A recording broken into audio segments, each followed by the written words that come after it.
Scotland's First Minister Nicola Sturgeon has visited homeowners in Hawick who've been dealing with the effects of flooding over the weekend. Severe flood warnings were issued and homes were evacuated as melting snow combined with Storm Dennis to cause record-breaking river levels. A flood defence scheme isn't due to be completed until 2022, leading to more fears of flooding, and some further out of the town say they've been abandoned and left defenceless. Lewis Warner has spent the day in Hawick. Well, I'm here by the River Teviot, which is one of two rivers in Hawick that caused a lot of concern on Saturday night. Rising water levels meant some homes here were evacuated. Now, of course, Hawick, like many places in the south of Scotland, really hit hard over the last week or so. First Storm Ciara bringing high winds, and now Storm Dennis bringing high water levels. Now, the First Minister Nicola Sturgeon, as you were mentioning, did take the time to come here today. She was briefed by Scottish Borders Council about the impact of the floods and about that protection scheme that's going to cost around £44 million when it's completed by 2022. She then visited homes on Mansfield Road here when she spoke to some residents who had to leave their homes on Saturday night. Flooding is always devastating for local communities, and communities like this one here in Hawick who live with regular fear of being flooded. You know, it's really not possible to overstate the impact that has on people's lives. But as always, the community response has been fantastic. People really pull together and rally round, and you know, part of my reason for coming down here today, of course, is to pay tribute to everybody who played a part in that over the weekend.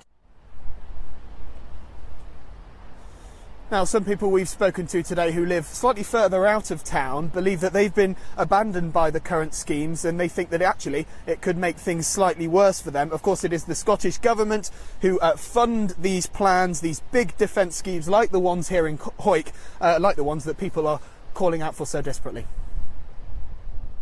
This morning in Hawick, the bistro, which was the victim of Storm Ciara, still stands as testament to the forces of nature. Over the weekend it was damaged further as floodwater rose, sweeping away its foundations. This corner of the River Teviot is set to benefit from a major flood defence scheme by 2022, but despite costing £44 million, some homeowners in a nearby village say the project won't do anything to help them. Just up the road in Crowbyres, Mick is back in his home following its third flooding in 18 years. This time though, the extent of the water damage means he'll be out of his home for 4 months.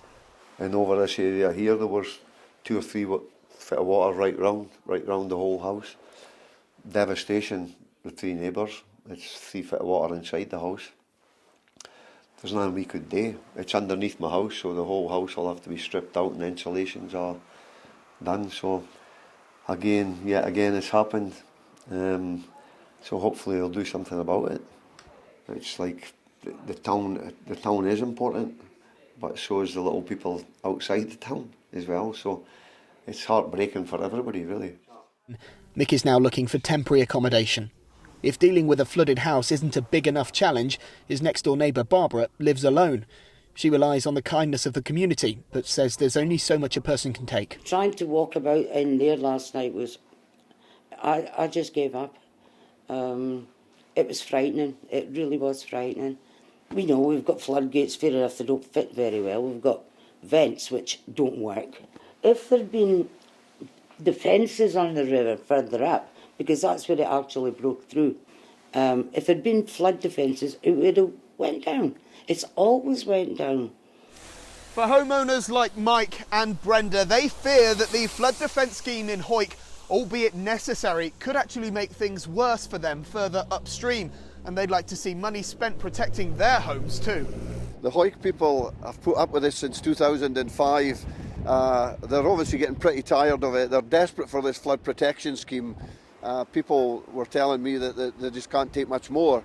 It's very heartbreaking to see the distress it causes to people's lives and to people's health as well. So SEPA issued its flood warnings early on Saturday, well in advance of the peak, which was round about midnight, to try and give communities as much time as possible to prepare and allow the local authority as well to put its plans in place to support those communities and minimise the impacts as much as possible. As decisions are taken over how best to protect communities like Hawick, Mick and so many others like him are left wondering when their properties will be protected. Lewis Warner, ITV News, Hawick.